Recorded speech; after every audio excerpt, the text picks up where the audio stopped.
Good morning তোমাদের সবাইকে। আমার 10th ব্লগ নিয়ে সকাল সকাল স্নান করে তোমাদের কাছে হাজির হয়ে গেলাম।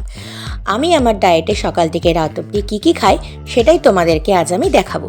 তো চলো সবার প্রথমে রান্নাঘরে যাই, আর এখানে কি ঢাকা দেওয়া আছে তোমাদেরকে আগে দেখিয়ে দিই। এখানে আছে ছোলা, আলু, একটি কাঁচা লঙ্কা, অল্প নুন আর 1 চিমটি হলুদ দিয়ে সেদ্ধ করা। এটাই আজ আমার সকালের ব্রেকফাস্ট। আসলে দিন দিন মোটা হয়ে যাচ্ছি, তাই একটু রোগা না হলে চলে, তাই জন্য আমি এই ডায়েট প্ল্যানটা তৈরি করেছি, আর সেটাই তোমাদেরকে আজ আমি দেখাবো।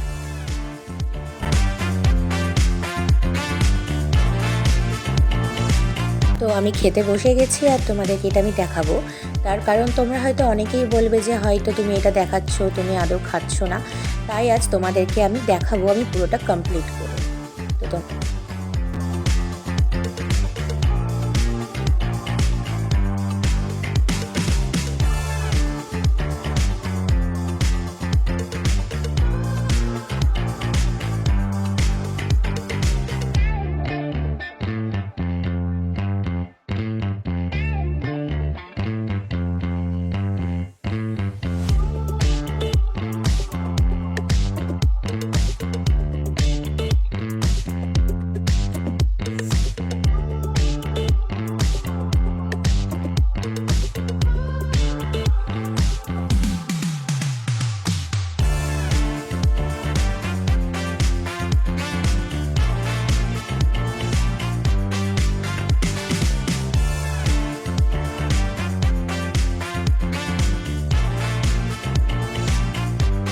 দেখো, আমি কিন্তু তোমাদেরকে একটু মিথ্যে কথা কিন্তু বলিনি, আমি কিন্তু পুরোটাই কমপ্লিট করে নিয়েছি, তোমরা নিশ্চয় দেখেছো।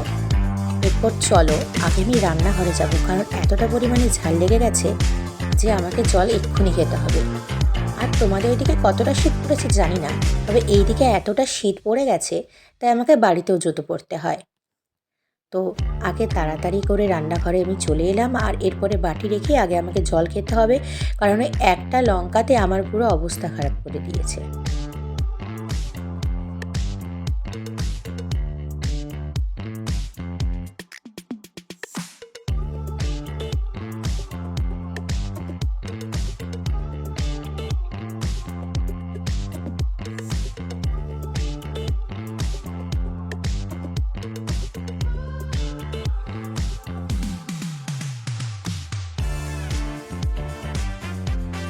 সকালের ব্রেকফাস্টটা তো তোমাদের দেখিয়ে নিলে, এরপরে আমি লাঞ্চে কী খাবো সেটা দেখাবো। তো এখনের জন্য টাটা, শুভ দুপুর তোমাদের সবাইকে। এখন আমি রান্নাঘরেই দাঁড়িয়ে আছি, আজকে লাঞ্চটা তোমাদেরকে শেয়ার করব। দেখো, প্রথমে এখানে আমি 2 বাটির মতো ভাত নিয়ে নেব। যেহেতু ভিডিওটা আমি একা করছি তাই হয়তো একটু প্রবলেম হচ্ছে, তোমরা প্লিজ এটাতে কিছু মনে করো না। প্রথমে আমি এখানে 2 বাটি ভাত নিয়ে নেব, আর এদিকে ছেলের জন্য ভাতটা বেড়ে নিয়েছিলাম। 2 বাটি ভাত নিয়ে নিয়েছি। এরপর একে একে সবজি নিয়ে নেব। আগে তোমাদের দেখিয়ে দিই, পরে বলবো আমি কী কী রান্না করেছি। আচ্ছা, আরেকটা কথা বলো তো, এখানে আমি যে ডাঁটার তরকারিটা নিয়েছি সেটা কী ডাঁটা কেউ কি বলতে পারবে? জেনে থাকলে কিন্তু এখনই কমেন্ট বক্সে কমেন্ট করো। আমি কিন্তু জানি তোমরা কিন্তু কেউই বলতে পারবে না যে এটা কী ডাঁটা। এরপর একে একে এখানে আমি স্যালাড নিয়ে নেব। আজকে স্যালাডে আছে গাজর কুচি আর টমেটো কুচি।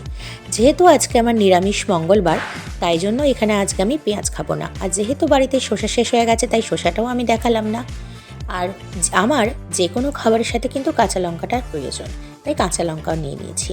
এরপর তোমাদেরকে আমি বলি, এইখানে আজকে আমি রান্না করেছি কাঁচকলার তরকারি আর এই ডাঁটার চচ্চড়ি। ডাঁটাটা কিন্তু তোমাদেরকেই বলতে হবে, তবে এটা বলতে পারি, চচ্চড়িতে দিয়েছি আলু, বেগুন আর গাজর। এইটাই আজকে আমার লাঞ্চ। তো যাই হোক, লাঞ্চও দেখো আমি খাওয়া শুরু করে দিয়েছি। যেহেতু অল্প ভাত তাই একটু একটু করে খাচ্ছি, যাতে মনে হয় অনেকটা খাচ্ছি।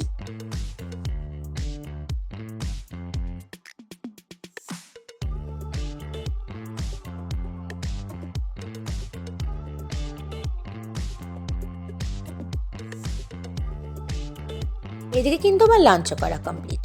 আগে হাত ধুয়ে আসি, তারপর তোমাদের সাথে বাকি কথা বলবো। দেখো, আমি হাত ধুয়ে চলে এসেছি, আর এদিকে ছেলেও খাওয়া হয়ে গেছে। এখন ওকে একটু ঘুম পাড়িয়ে দেবো। আর হ্যাঁ, তোমাদেরকে কিন্তু আরেকটা কথা বলি, তোমরা কিন্তু চলে যেও না, একদম তোমার সাথে দেখা হচ্ছে বিকেলবেলাতে। তোমরা কিন্তু এইখানেই থেকো আর আমার জন্য ওয়েট করো। আমি বিকেলবেলায় কি খাবো। এখনের জন্য টাটা। শুভ সন্ধ্যা তোমাদের সবাইকে। আবারও কিন্তু আমি রান্নাঘরে। কেন বলছি, দাঁড়াও। এই দেখো, এইদিকে কিন্তু দুধ গরম হয়ে গেছে আর এদিকে আমার কর্নফ্লেক্সও রেডি। এখন আমি কর্নফ্লেক্স খাবো আর দুধটা আগে নামিয়ে নিই।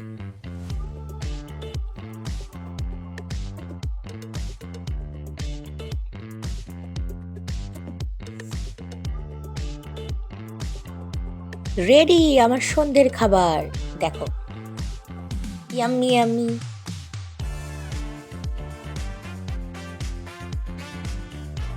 একদিকে ছেলে সুজি খাচ্ছে আর একদিকে আমি কর্নফ্লেক্স। দুজনই একসাথে যখনই খাই একসাথেই খাই। জানো তো, আগে আমি জানতাম এই ধরনের খাবার খেলে নাকি মানুষ বেশি মোটা হয়, কিন্তু এই ধারণাটা কিন্তু আমার সম্পূর্ণই ভুল প্রমাণিত হয়েছে। হ্যাঁ, কারণ মানুষ তখনই বেশি মোটা হয় যখন অয়েলি ফাস্টফুড এইগুলো বেশি খায়। আর প্রোটিন জাতীয় খাবার খেলে কিন্তু মানুষ অনায়াসেই খুবই সহজে রোগা হতে পারে। তার সাথে কিন্তু দরকার শারীরিক ব্যায়াম, সেটাও কিন্তু সবথেকে বেশি জরুরি। এই দুটো জিনিস যদি একসাথে ভালোভাবে মেনটেন করতে পারো, খুবই সহজেই তাড়াতাড়ি রোগা হয়ে যেতে পারবে। আমি কিন্তু আগে দুধ পছন্দ করতাম না, কিন্তু নিজেকে ভালো রাখা, সুস্থ রাখার জন্য আমাকে এখন খেতে হয়।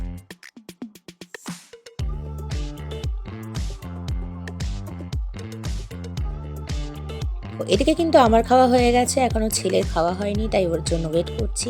আর হ্যাঁ, তোমাদের কিন্তু নেক্সট ব্লগে আমি অবশ্যই দেখাবো আমি কি কি ব্যায়াম করি।